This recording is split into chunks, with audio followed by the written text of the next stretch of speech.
بسم اللہ الرحمن الرحیم۔ آج علامہ اقبال کی نظم جواب شکوہ ہم شروع کر رہے ہیں، اور اس کا پہلا شعر آپ کی خدمت میں پیش ہے۔ اس کی تشریح: دل سے جو بات نکلتی ہے اثر رکھتی ہے، پر نہیں طاقت پرواز مگر رکھتی۔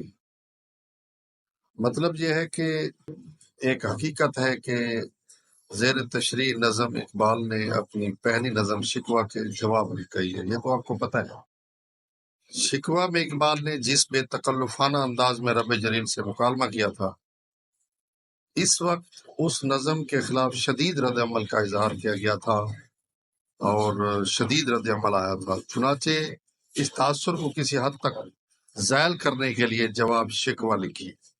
اقبال نے اپنی نظم شکوہ کی اثر انگیزی کا تذکرہ کرتے ہوئے اس امر کی وضاحت کی ہے کہ جو بات انسان کے دل کی گہرائی سے نکلتی ہے، عمیق نگاہوں سے ہوتی ہے اور اس کی فکری گہرائی سے نکلتی ہے، دل سے نکلتی ہے، تکلف نہیں ہوتا، خلوص ہوتا ہے، وہ دور رس اثرات کی حمل